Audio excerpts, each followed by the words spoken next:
Creo que igual ya, ahora sí tú me dices, ¿eh? Para poder iniciar.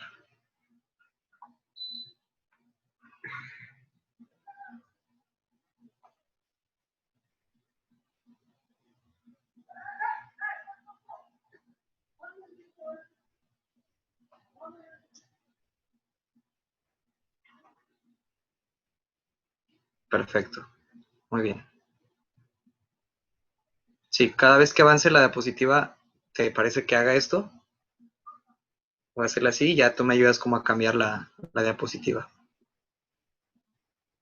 Hacerle como así de siguiente. Va, muy bien.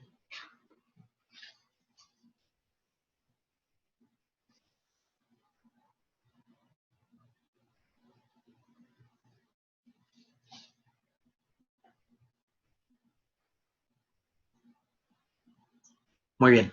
Buenas tardes. Nuevamente una disculpa por el pequeño inconveniente que tuvimos.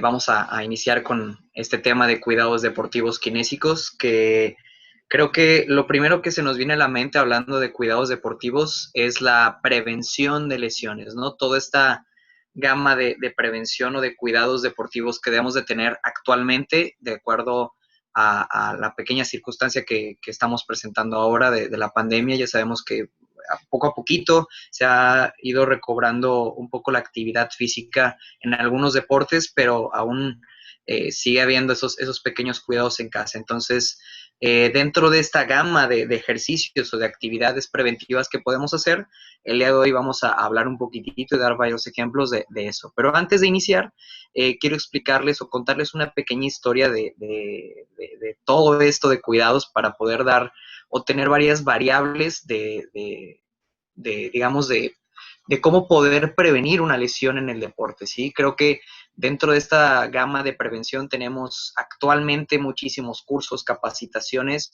de muchísima información que a veces de tanta información no sabemos qué adquirir o qué agarrar, ¿no? Entonces, una de esas pequeñas historias es algo sobre el dolor, que creo que una de las primeras limitantes que tenemos es el dolor en el deportista. Si nosotros tenemos un deportista con un dolor, sabemos que no va a rendir igual, su cuerpo va a generar más energía para tratar de equilibrar esa parte física, y obviamente pues el dolor sí o sí nos deprime, entonces también va a tener esa parte psicológica.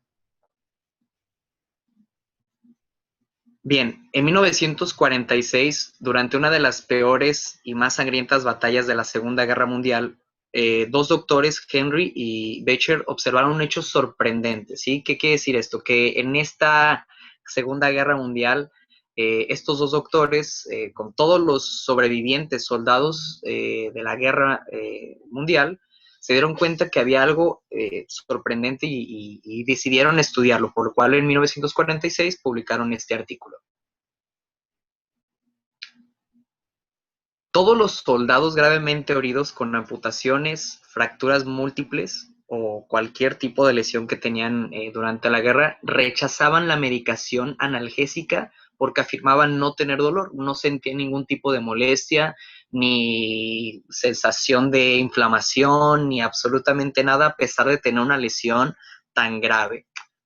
Por ende, obviamente, esta gente se preguntaba de cómo puede ser que estas personas, al estar súper lesionadas, al haber perdido una extremidad o al haber fracturado, no necesitaban de medicamentos. Entonces se preguntaron cómo pudo haber pasado esto. Todos los soldados destinados en esta batalla sabían su destino, que como tal su destino era la muerte. La única forma de sobrevivir a esto era sufrir una herida o una lesión que no les pudiera permitir seguir luchando, seguir en la guerra.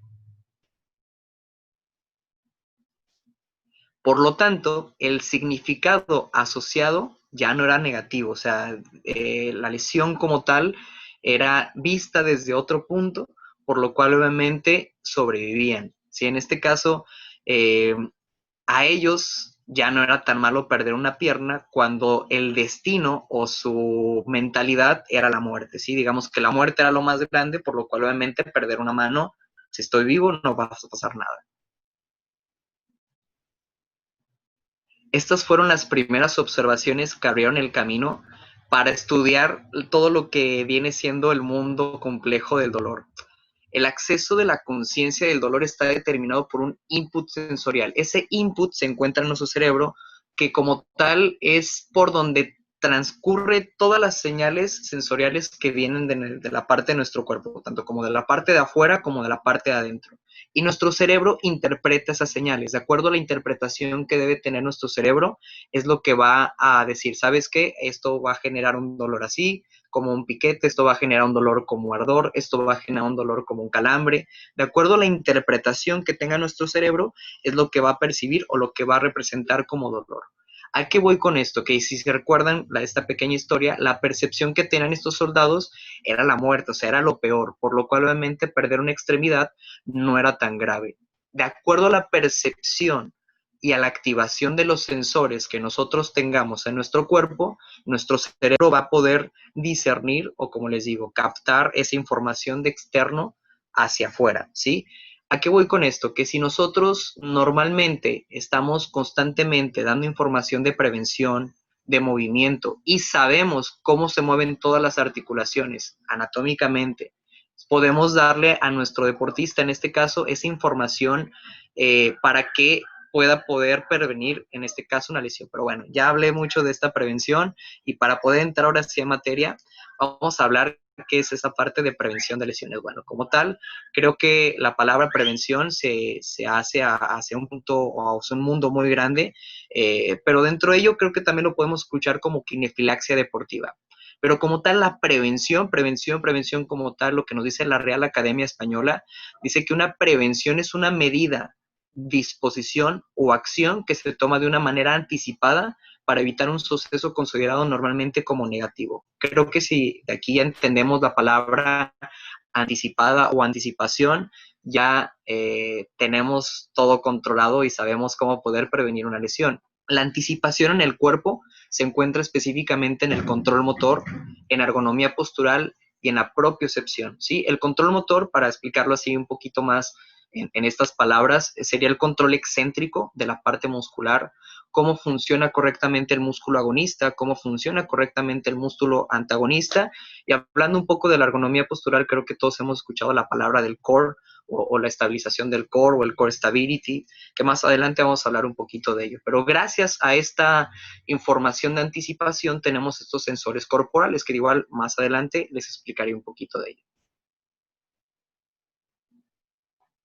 Bien, dentro de estas lesiones tenemos dos clasificaciones, tenemos las lesiones agudas y tenemos las lesiones crónicas. Las lesiones agudas, creo que como podamos ver en imagen, son estas lesiones que se dan en el momento exacto de la actividad física o actividad deportiva, donde observamos donde una articulación supera su límite normal de movimiento, por ende, obviamente, tanto como la parte muscular, como en este caso la parte ligamentaria, no soportan ese movimiento articular y por ende se rompen o sufren una distensión o sufren cualquier otro tipo de lesión. Dentro de estas lesiones agudas tenemos algo muy clásico que es la inflamación, ¿no? Que en este caso el deportista que se lesione agudamente o que se lesione en el momento va a presentar un periodo de inflamación, un periodo de proliferación, en donde esa zona que estaba irrigada constantemente, hablando por ejemplo de un ligamento, el ligamento se rompe, empieza a sangrar por dentro y ese sangrado se vuelve el edema, ¿no? El edema que en este caso vemos al tobillo o a la rodilla, en este caso como elefante, en donde el primer tratamiento que tenemos que pensar es poner hielo. ¿Por qué hielo? Porque sabemos que si al colocar los primeros 5 minutos de hielo se va a generar un efecto de vasoconstricción. La vasoconstricción quiere decir que el vaso sanguíneo se cierra un poco como si nosotros apretáramos una manguera y eso aumenta la presión de la sangre, pero disminuye el flujo. En este caso me va a ayudar a drenar específicamente cuando hay una inflamación. Entonces, creo que todos estamos en sincronía con eso, donde sabemos que en una lesión aguda, sí o sí, lo primero que debo de colocar es hielo para poder evitar que ese periodo de inflamación, ese periodo de sangrado, limite más al movimiento articular. Con respecto a las lesiones crónicas, como lo vemos en imagen, son estas lesiones que se llevan más a la compensación, que se llevan más a la lesión que ya es recidivante. O sea, yo tengo varios deportistas que tienen muchísimos esguinces de tobillo o que tuvieron tal vez un desgarre muscular que que aún pasando el tiempo, aún siguen teniendo presencia de un tipo de dolor o incluso se notan sus compensaciones a través de los movimientos articulares. Pero como tal, ¿qué es la lesión? O sea, ya sabemos que tenemos estas dos lesiones, pero ¿qué es como tal lesión? ¿Cómo yo puedo prevenir desde el principio, desde el inicio, una lesión?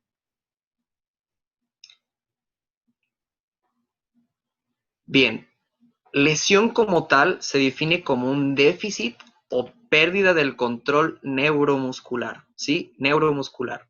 En una situación aguda o crónica, como ahorita lo vimos, acompañada algunas veces de la percepción del dolor. ¿Por qué digo percepción del dolor? Porque a veces tenemos deportistas que evaluándolos tal vez posturalmente tienen la columna tal vez súper chueca o tal vez adoptan durante su actividad de la vida diaria ciertas posturas que poco a poco los van llevando a contracturarse o a cortar a series de grupos musculares que durante la actividad deportiva, si ese grupo muscular ya está cortado, puede producir un desgarre muscular o puede producir obviamente una lesión. Por eso digo que algunas veces es acompañada de la percepción del dolor. ¿Por qué? Porque yo sé que si estoy tal vez en el celular con la cabeza flexionada todo el tiempo, tal vez no me va a molestar estar 30 minutos así, porque mi percepción o mis ojos están enfocados en eso. Pero cuando me vaya a hacer no sé, a correr o cuando quiera caminar o cuando quiera saltar, como mis músculos ya están predispuestos y van a tener una cierta tensión, ahí cuando yo los lleve a la exigencia van a presentar el dolor. Y obviamente con respecto a la parte aguda, pues sabemos que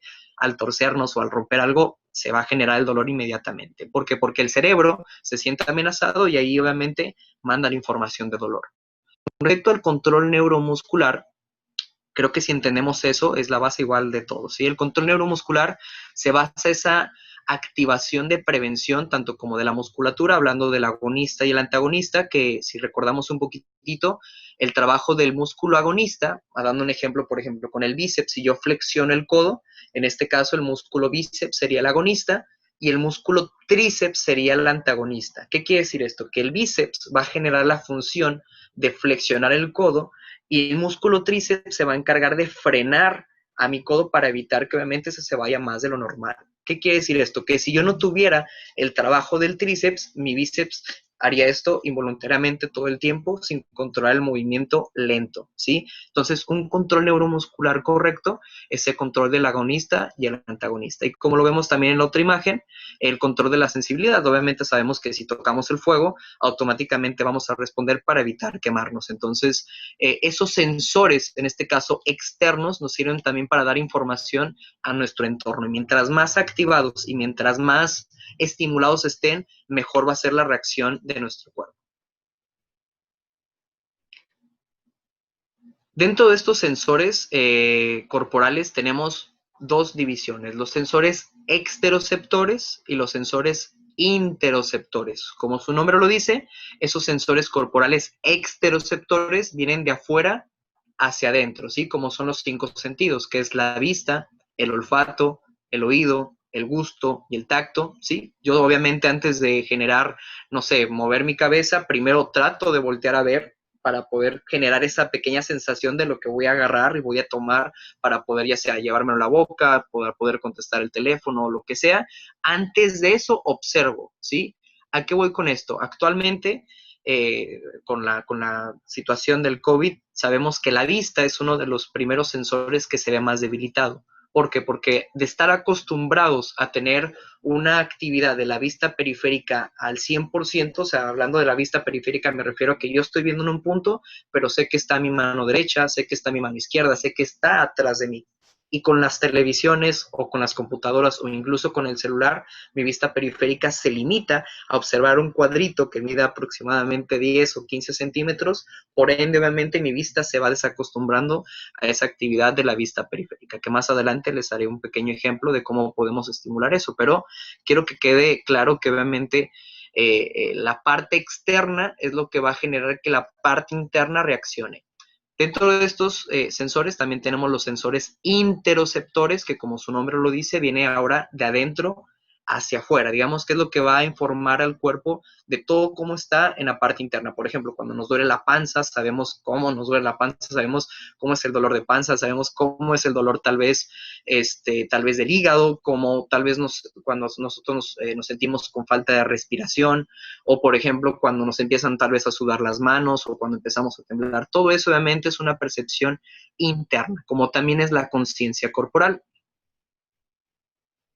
que más adelante hablaré un poquito también de esa parte de la pequeña conciencia corporal. Bien, pero creo que a lo que nos importa o a lo que nos tenemos que meter es a los sensores mecánicos, que es a los que normalmente estamos acostumbrados a trabajar o a los que no más nos vamos a encontrar. Bueno, dentro de esos sensores mecánicos, si hablamos desde la parte más interna hasta la parte más externa, el primer sensor mecánico es el cartílago, así que sabemos que hoy incluso hay deportistas que ya tienen desgaste de cartílago. Después tenemos los sensores que se encuentran directamente en la cápsula articular, esos sensores que se activan de acuerdo al movimiento, que yo sé que, por ejemplo, estoy levantando ahorita mi brazo, que sé que lo estoy bajando, que sé que estoy agarrando un vaso y que me lo estoy llevando hacia la boca. También están los sensores que se encuentran sobre los ligamentos, que como tal el ligamento es de los sensores más importantes dentro de una articulación, ya que a veces tenemos la conciencia o la mentalidad que el ligamento se encarga de unir a los huesos, y no es así. El ligamento como tal se encarga de mandar información por medio del movimiento. Si el ligamento, en este caso, en el esguince de tobillo, como vimos en la imagen del tenista, que se tuerce el tobillo, ¿sí? Que si en este caso este tobillo o al deportista, al tenista, le hubieran enseñado cómo caer, se hubiera evitado tal vez el esguince de tobillo. ¿A qué voy con esto? Que si ese movimiento de inversión forzada del pie, o que el pie se va hacia adentro, el ligamento peroneo astarlino anterior le manda información correcta a todos los músculos de la pantorrilla y a todos los músculos de la pierna para evitar que se vaya más de lo normal, automáticamente se previene esa lesión, ¿sí? Entonces el ligamento pasa de ser una unión de hueso a hueso a pasar un sensor de movimiento. Y dentro de los sensores más importantes que más conocemos son los sensores que se encuentran en la parte muscular, que son dos: el órgano tendinoso de Golgi, que se encuentra en la parte del tendón, y el uso neuromuscular, que lo vamos a encontrar más directamente en la fibra muscular, que estos son los encargados de la parte de la contracción agonista y la contracción antagonista, ¿sí? ¿A qué voy con esto? Que cuando yo voy a generar la activación del agonista, el uso neuromuscular está mandando información a mi cerebro de, hey, vamos a flexionar el codo, ¿sí? Pero al mismo tiempo, el tendón del tríceps sufre un pequeño estiramiento, por lo cual el órgano tendinoso de Golgi le manda información al cerebro para decir, hey, se está moviendo el codo, se está flexionando, por aquí vamos a tratar de frenar para que no se vaya tan rápido, ¿sabes? Entonces, esos dos sensores son los que posiblemente sean los que más nos importen, los que más debemos de estudiar, los que más debemos aprender, porque también están relacionados con el famoso reflejo miotático, que es el reflejo de estiramiento. ¿Qué quiere decir esto? Que cuando yo voy a estirar o voy a generar un movimiento que lleve una amplitud mayor a lo normal, este pequeño reflejo se activa para poder proteger al músculo y que no se vaya a desgarrar, ¿sale? Entonces más adelante les explicaré un poquito sobre eso. Dentro de estos sensores musculares son también bien conocidos a través del control de la elasticidad y la flexibilidad, que creo que se ha escuchado mucho y también es un tema que ya se ha hablado un poco. ¿Qué es la elasticidad y qué es la flexibilidad y dónde las podemos encontrar? Bueno, la flexibilidad es una capacidad articular de poder permitir una amplitud de movimiento, y la elasticidad es una capacidad muscular y ligamentaria para poder soportar la tensión que se genera a través de la flexibilidad. ¿A qué voy con esto? Si nosotros vemos una chica, por ejemplo, gimnasta, que sabemos que va a llevar su pierna hacia la cabeza, vemos que es una chava que es muy flexible, que normalmente incluso se les conoce como hiperlaxas, que tienen una amplitud de movimiento amplia, ¿sí? Muy, muy amplia, por lo cual obviamente sus músculos deben de estar más aptos hacia esa flexibilidad, pero también nos encontramos que estas gimnastas se contracturan, que estas gimnastas se desgarran, ¿por qué? Porque sus músculos no son lo suficiente elásticos o no están lo suficiente acostumbrados a sufrir esa pequeña flexibilidad o esa amplitud de movimiento que por ende obviamente los lesiona constantemente. Entonces, si nosotros vemos aquí en la siguiente imagen, vamos a ver a una chica llevándose la pierna hacia la cabeza, en donde sabemos que esta niña va a tener una amplitud de movimiento exagerada, pero su músculo posiblemente no le pueda dar esa flexibilidad y por ende se desgarre o se rompa. Bien. Es por eso que creo que una de las cosas más importantes que debemos de trabajar es la elasticidad y flexibilidad. Creo que estamos acostumbrados a dedicarle muy poco tiempo a esto, por lo cual obviamente en los diferentes planos, ¿sí? Como con respecto a los diferentes planos, me refiero a los movimientos que debe tener de extensión del de que haciendo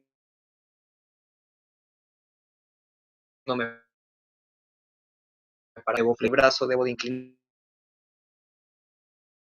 Entonces, posiblemente puedan estar limitados porque no estiran, porque no son flexibles y porque obviamente le dedican muy poco tiempo. Eh, si nosotros dedicamos un poco, tanto como estático como dinámico, podemos prevenir, daré un poquito de esos tips, tanto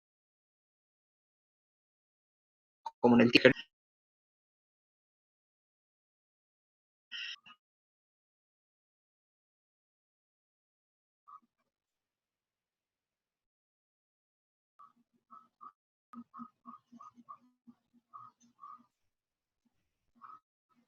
Muy bien. Creo que ya habíamos visto este pequeño ejemplo con respecto a la parte de la activación que se da desde la infancia, ¿sí? Eh, Cuando nosotros somos niños, es el momento en donde nuestro cuerpo recibe la mayor plasticidad para poder ejercer lo que somos actualmente, ¿no? Entonces, dentro de esta plasticidad, tenemos a los niños que obviamente tal vez les cuesta más trabajo la actividad deportiva, en donde ya sabemos y ya habíamos escuchado que esos niños son los que son un poquito más torpes debido a que tuvieron una falta de integración sensorial, que incluso así es su diagnóstico, su diagnóstico médico. Esa falta de integración sensorial es porque sus sensores no recibieron la suficiente estimulación para poder generar un movimiento exacto o poder prevenir un movimiento en este caso. Son esos niños que normalmente se las pasan todo el rato encerrados en el corralito, en donde solamente ven el juguete que está enfrente de ellos y se les limita la vista periférica, ¿sí? Como lo que estábamos dando como ejemplo al principio con respecto al celular. Entonces, esos niños les cuesta más trabajo debido a que sus sensores no están 100% activados. Porque después tenemos al siguiente niño, que en este caso es el siguiente deportista, que es tal vez un deportista nato, que tal vez como ven en la imagen es un niño más chiquito, que con un solo movimiento, con un solo lanzamiento puede lograr esa actividad física, ¿no? Que, como dices, ¿cómo puede ser un niño tan chiquito que pueda anotar esa canasta sin tener la altura, sin pero lo desde pequeño a sensores para poder realmente lograr 1000 veces de la cuna, es ese niño que lo dejaron comer tierra, es ese niño que posiblemente lo dejaron gatear sobre el piso, sobre tierra, sobre pasto, que obviamente todo su cuerpo generó esa activación y esa estimulación, bueno, sensomotriz para poder llevar actualmente su actividad deportiva. Pero bueno, eso es hablando de niños, ¿cómo le vamos a poder hacer? Tenemos que tienen de 10 a 22, 25, hasta incluso 30 años para poder volver a estimular todo esto.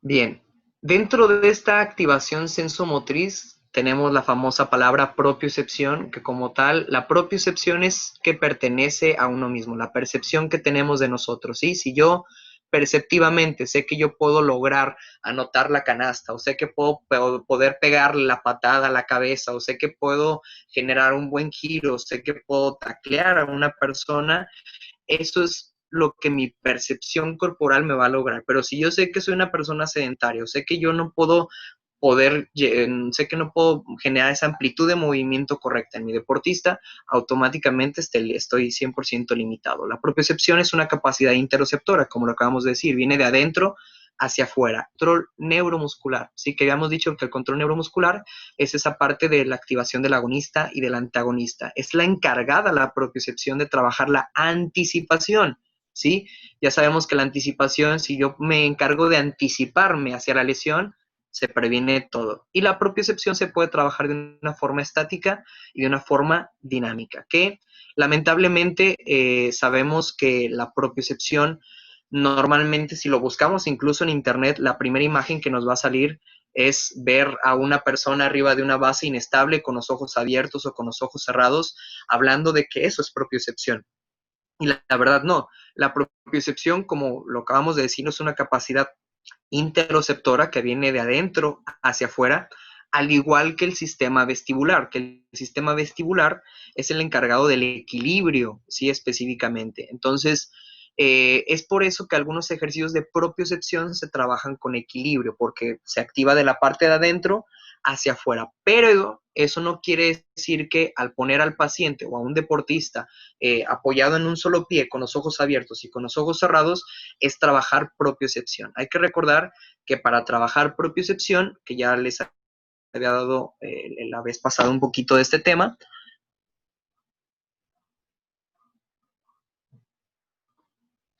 para hablar un poco de esa parte de propioceptiva, hay que activar a todos esos sensores, ¿sí? Por ejemplo, si yo le pido a mi deportista que se ponga en una pierna, sé que automáticamente al ponerse en una pierna,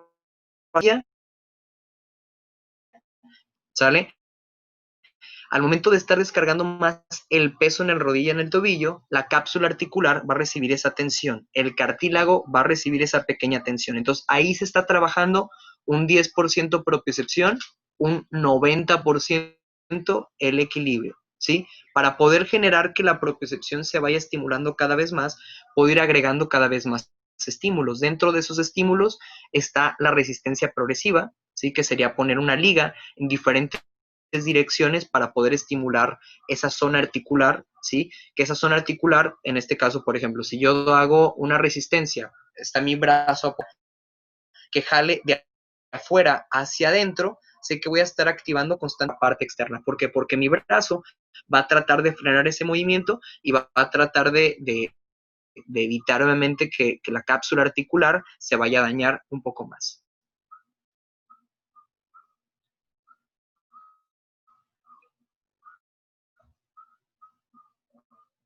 Bien. Eh, Dentro de esta activación propioceptiva, también tenemos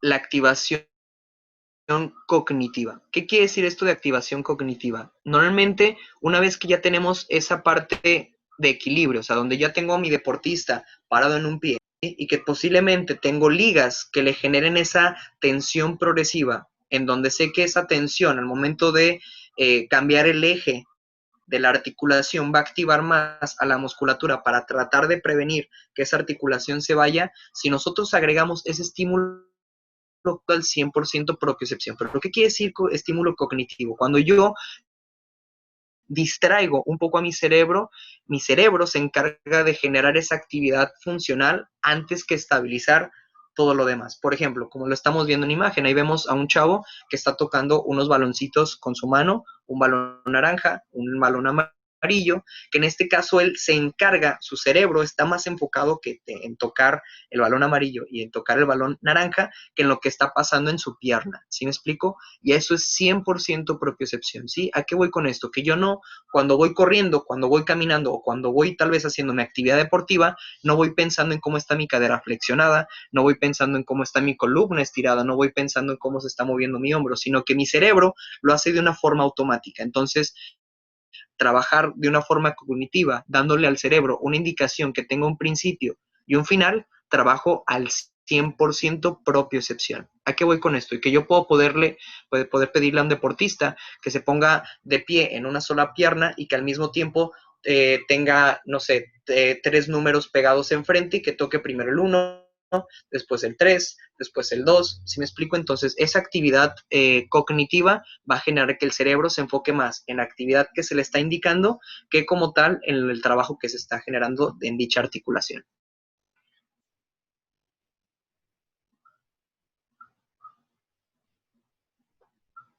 Bien, entonces, ¿cómo podemos detectar todo esto? Si ya sabemos ahora sí qué es la propiocepción, qué es la parte neuromuscular, qué es todo esto, ¿cómo podemos ahora sí iniciar y ahora sí empezar el día de hoy o el día de mañana con nuestros deportistas? Bueno, para poder detectar dichas alteraciones, lo primero que tenemos que hacer sí o sí es tener en nuestro expediente como entrenadores primero, toda una evaluación postural de cada deportista. Y creo que esto lo podemos hacer en casa. Si ustedes ahorita me observan sentado, van a poder observar ligeramente cómo mi hombro derecho posiblemente se ve más abajo que el izquierdo, ¿no? Y esa pequeña alteración postural ya me está causando obviamente posiblemente problemas en la espalda o posiblemente que si estoy recargado más sobre mi brazo derecho o que mi hombro derecho esté más abajo, posiblemente mi carga de peso sea mayor hacia mi pierna derecha. Entonces, una evaluación postural es lo que yo le recomiendo para poder iniciar, para poder tener como expediente entre cada deportista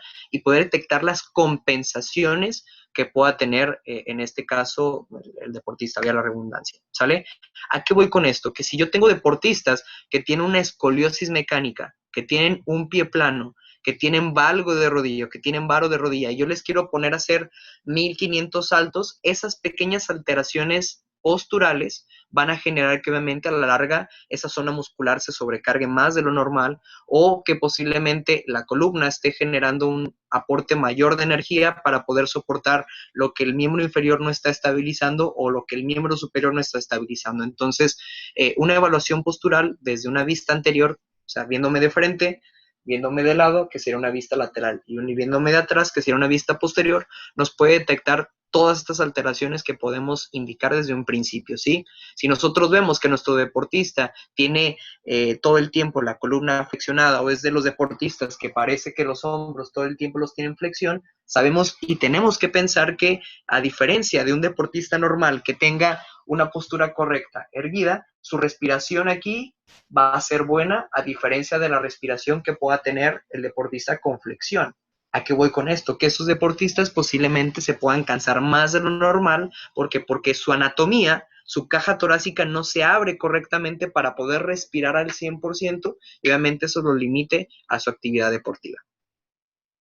¿Qué más podemos detectar? Bueno, una vez que ya evaluamos la postura, también podemos valorar la marcha, que aquí creo que puede ser de la forma más fácil y simple, que hay muchos actualmente aparatos que nos sirven para valorar la marcha. Dentro de ellos hay uno muy famoso que se conoce como varopodómetro, que son dos cuadritos que son sensores que ayudan a detectar la posición correcta de la pisada y el rango de longitud de paso y si el pie está en rotación externa, rotación interna, pero como nosotros no tenemos ese varopodómetro, lo que yo les recomiendo o una pequeña opción es con una cartulina grande o en un papel largo, se coloca en el piso, se les pinta con boleador de zapato los pies a los deportistas y se les pide que camine en línea recta. ¿Para qué me va a servir esto? Bueno, primero, para observar si cuando el deportista está manchando con su planta del pie, el pie se ve tal vez hacia afuera, hacia una rotación externa, hacia adentro, hacia una rotación interna, si su longitud del paso es igual la derecha con el izquierdo, ¿por qué? Porque podemos tener deportistas que tengan posiblemente una pierna más larga que la otra y su paso sea más corto que el derecho, por ejemplo, que el izquierdo. Entonces, eso, la longitud del paso nos puede dar esa pequeña percepción, pero lo más importante es detectar esas pequeñas rotaciones de la pisada, porque también tenemos deportistas que caminan como pato y esas alteraciones en la pisada van a generar que después la articulación de la cadera o la zona lumbar compensen y obviamente los lleven a una lesión.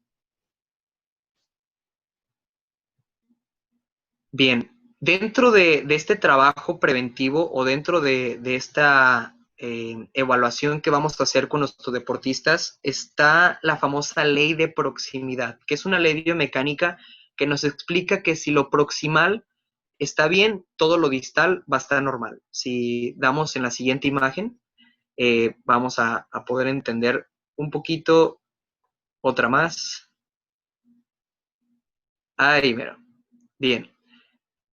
Lo proximal es todo lo que está más cerca al cuerpo, digamos, hacia la línea media. ¿Sí? Por ejemplo, el tronco o mi caja torácica sería lo proximal y mis manos serían lo distal. ¿A qué voy con esto? La ley de proximidad dice que si lo proximal está demasiado estable o está en cierta parte rígido, todo lo distal va a estar muy bien y viceversa. Si lo proximal está muy inestable, todo lo distal o todo lo lejos va a estar muy, muy inestable, ¿sí? De ahí viene la famosa teoría de los ejercicios funcionales o los ejercicios de core stability, ¿sí? En donde el ejercicio del core dice que si yo tengo estable todo mi tronco, sé que voy a poder tener estabilidad en mis brazos, sé que voy a poder tener estabilidad en mis piernas. ¿Por qué? Porque el core como tal se encarga de transferir fuerzas, ¿sí? Se encarga de transferir fuerzas. ¿A qué voy con esto? Que si mi core está lo suficientemente estable, va a poder distribuir bien la fuerza que venga de mis piernas hacia las manos o viceversa, de las manos hacia las piernas, ¿sale?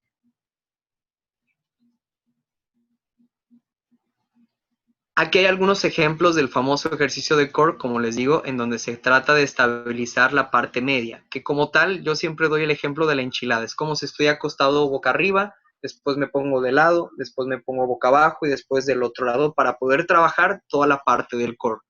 Aquí hay una pequeña diferencia y aquí quiero hacer un pequeño paréntesis. A veces estamos acostumbrados a tratar de hacer esos ejercicios sin razonar correctamente la tensión que debemos hacer en el abdomen o hasta incluso no los hacemos correctamente porque, bueno, no nos cansamos bien o no tenemos ese control correcto, por lo cual empezamos a temblar o muchísimas cosas. Entonces, sí quiero tener en cuenta que para poder activar correctamente el core, les voy a pedir que hagan este pequeño ejercicio en donde van a colocar sus manos en el abdomen, van a tomar aire profundo, van a sacar el aire y cuando saquen el aire van a tratar de apretar el abdomen como si quisieran meterlo, como si quisieran meter su ombligo hacia su espalda, ¿sí? Esa tensión que sienten donde su abdomen se contrae hacia la parte interna activa un músculo en específico que se conoce como músculo transverso del abdomen.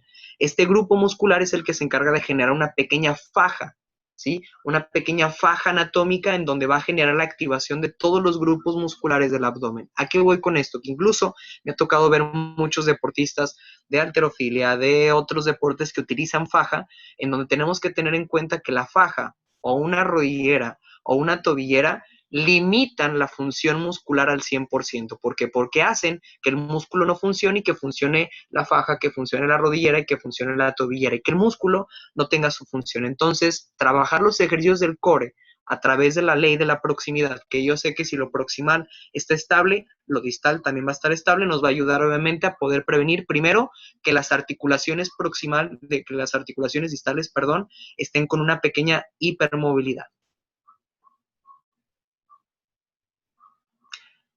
Ese es un video, no sé si se puede reproducir. Uno de los pequeños ejemplos que quería darles es este pequeño ejemplo en donde en este caso se está trabajando un ejercicio de core con resistencia progresiva en donde tenemos a un deportista que está en una posición de plancha y se ve el movimiento en donde genera una pequeña rotación externa de sus brazos, ¿sí? Esa pequeña rotación externa del brazo va a empezar a activar a toda la cadena lateral mientras el deportista constantemente está manteniendo su estabilidad del tronco, ¿sí? Este tipo de ejercicios nos pueden ayudar para todos los deportistas que lleven movimientos más arriba de la cabeza, por ejemplo, voleibol, handball, badminton, hasta incluso luchas asociadas, o sea, hablando de todo lo que conlleve fuerza de tracción y resistencia, este tipo de ejercicios como los del core, ya hablando con un poquito más de resistencia progresiva, nos pueden ayudar a darle esa mayor actividad.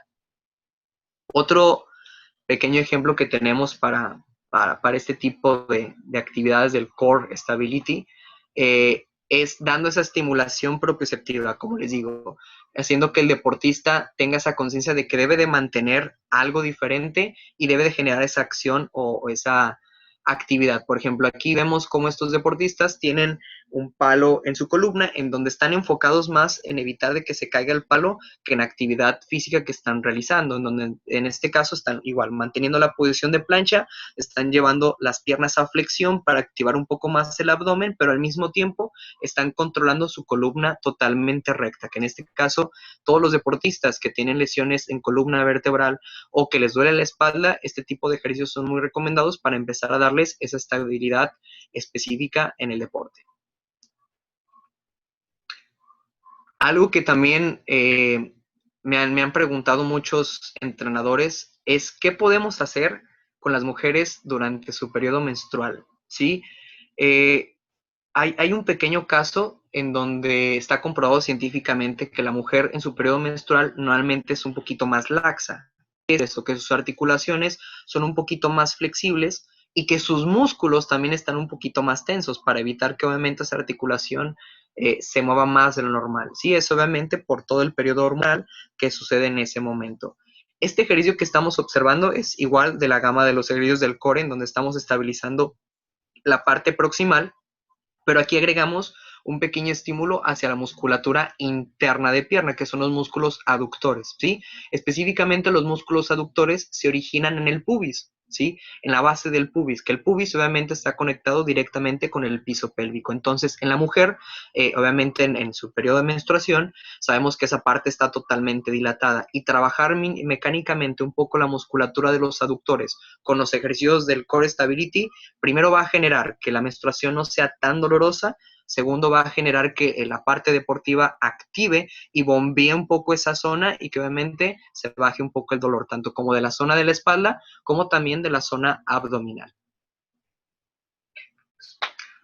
Otro de esas pequeñas actividades que tenemos, obviamente, es la actividad articular, que eso es lo que yo recomiendo siempre antes de cada entrenamiento, ¿sí? Hacer que todas las articulaciones se muevan correctamente en parámetros normales. Por ejemplo, si voy a hacer, si tengo un deportista que es futbolista en este caso, en donde sé que la mayor activación se la va a llevar en las piernas, yo siempre inicio con un calentamiento articular propioceptivo de cabeza hacia los pies, por ejemplo, moviendo rangos articulares de movimiento correcto, haciendo un movimiento de extensión, de flexión de cabeza, de rotación, de inclinación, y ya después movimientos antibiomecánicos, como podría ser círculos hacia un lado, círculos hacia el otro, inclinaciones raras o antibiomecánicas. ¿A qué voy con esto? Muchos también me preguntaban, oye, ¿y en el deporte son movimientos antibiomecánicos todo el tiempo? Y sí, en el deporte todo el tiempo estamos acostumbrados a ver movimientos antibiomecánicos, ¿sí? ¿A qué voy con esto? Que si nosotros sabemos que nuestro cuerpo y nuestro deportista ya tiene la percepción del movimiento correcto, automáticamente involucrar un movimiento antibiomecánico, el cuerpo y el cerebro van a estar adaptados y sensados correctamente para esa actividad. ¿A qué voy con esto? Que si yo le pido a mi deportista que tiene una lesión en el hombro, que ligeramente mueva su hombro hacia arriba, hacia abajo y no le molesta, en este rango puedo trabajar después acá, después en rotaciones, después en rotación, ¿sí me explico? Entonces, primero hay que grabar parámetros de movimiento normal para después agregar los parámetros de movimientos antibiomecánicos, ¿sabes? Aquí hay un pequeño ejemplo igual bueno, más adelante está el otro video. Eso es lo que les explicaba de la vista periférica. ¿Sí? Si nosotros trabajamos automáticamente la vista periférica, vamos a seguir generando que esos sensores corporales se sigan estimulando un poco más. Un ejercicio muy fácil y simple que podemos hacer igual en casa es poner su mano izquierda enfrente de sus ojos y su mano derecha enfrente de su mano izquierda, ¿sí? En esta posición. ¿Y qué vamos a hacer? Con nuestra vista vamos a enfocar primero la mano izquierda, después la mano derecha, la mano izquierda, la mano derecha, la mano izquierda, la mano derecha, y esa pequeña activación de la pupila va a generar esa pequeña co-contracción de los músculos oculares para poder estimular esa vista. ¿Qué quiere decir esto? Que yo puedo pedirle a mi deportista que esté haciendo bicicleta, que esté haciendo elíptica tal vez, que ponga sus manos en esa posición y que se concentre en ese movimiento y automáticamente esté trabajando la vista periférica para evitar que durante todo el tiempo que se la pasó en el celular o en la computadora o en la televisión, su vista periférica se limite y que obviamente eso le genere esa restricción. Entonces, el trabajo de la vista periférica viene siendo algo fundamental para poder obviamente prevenir lesiones, ya que mi deportista va a estar más concentrado tanto como lo que está haciendo en un punto fijo, como en todo lo que está viendo a su alrededor para poder obviamente prevenir una lesión.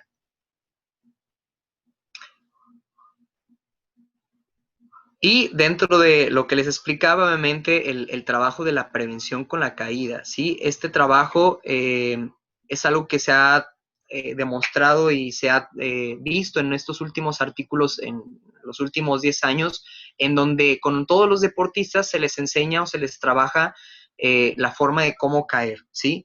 ¿A qué voy con esto? Que si nosotros trabajamos esta forma de reacción de caída, automáticamente estamos activando todos nuestros sensores corporales. Incluso hace poco salió un artículo científico que igual los invito a todos a generar, incluso a estudiarse ustedes mismos, en donde una persona que puede sentarse y pararse sin utilizar las manos tiene un menor índice de mortalidad.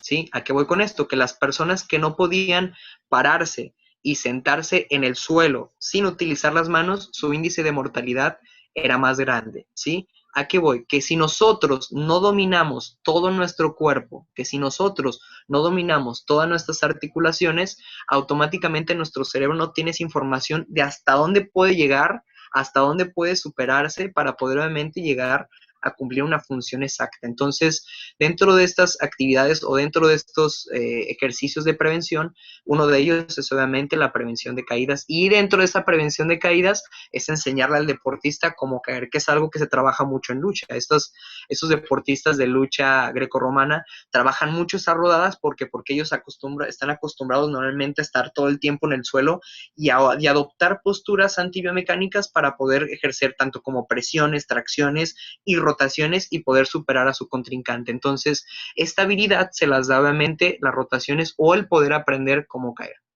Dentro de esto, obviamente tenemos que cada articulación es diferente, que cada segmento corporal lleva su movimiento específico y su anatomía en específico, que obviamente para poder hablarles de anatomía podríamos dar otra plática después, pero sí quiero que nos quedemos con esto, ¿no? Que si yo puedo estimular todas las articulaciones de una forma correcta y ordenada, hablando de un movimiento cinemático correcto. Por ejemplo, si voy a empezar hablando de la articulación del cuello, sé que voy a hablar primero de la extensión, de la flexión, de las rotaciones, por ejemplo, diciendo que no, de inclinar la cabeza hacia un lado, hacia el otro, y después los movimientos antibiomecánicos. Igual con los hombros, voy a hablar de la flexión, de la extensión, de la abducción, de la aducción, de las rotaciones y después tal vez los movimientos antibiomecánicos, por ejemplo, que puede ser nadar. Igual con el tronco, que ya vimos que para estabilizar el tronco siempre podemos irnos desde la línea media, como el trabajo del core,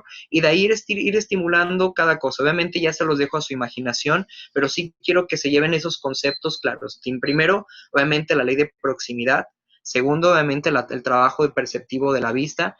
Tercero, que nuestro cerebro como tal detecta amenazas, ¿sí? Y esas amenazas son porque mi cerebro no está lo estimulado al 100% para saber qué es lo que va a pasar, ¿sí? Como todos dicen, ¿qué nos da miedo? Lo miedo es a lo que no conocemos, ¿no?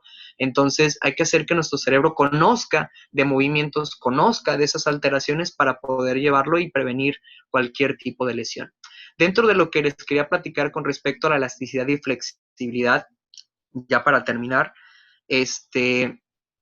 creo que si nosotros dedicamos de 10 a 15 minutos para nuestros deportistas con estiramientos, podemos prevenir al 100% cualquier tipo de lesión. ¿Por qué? Porque ya hablamos del trabajo agonista y hablamos del trabajo antagonista.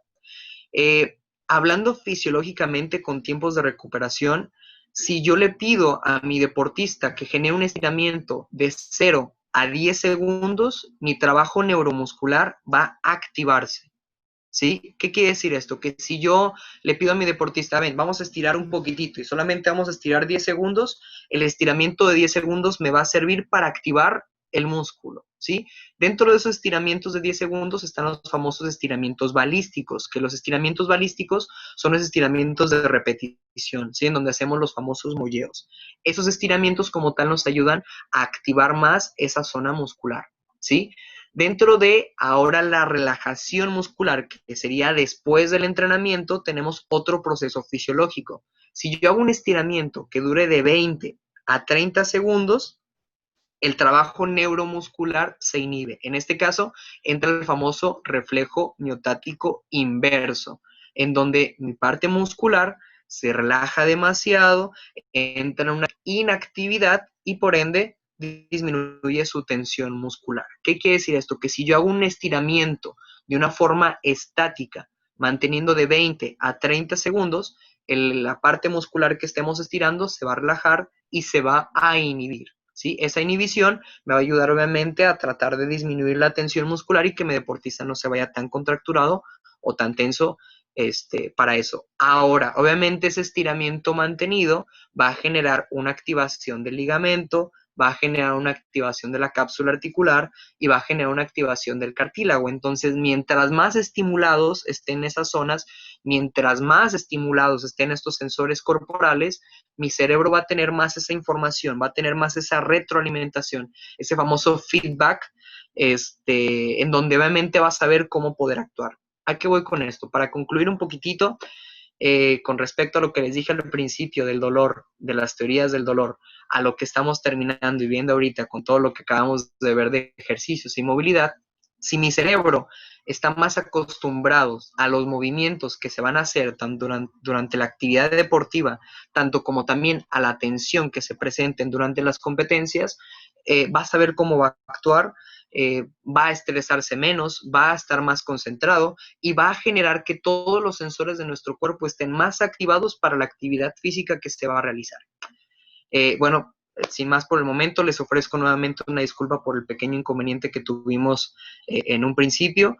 Les agradezco por quedarse viendo un poquito esta presentación. Mi correo, o bueno, en este caso les paso mi Facebook. Me pueden encontrar en Facebook como Pedro Ponce Mondaca, por si llegaran a tener alguna duda o alguna pregunta con respecto a la presentación, y quedo a sus órdenes por cualquier cosa. Que tengan una excelente noche.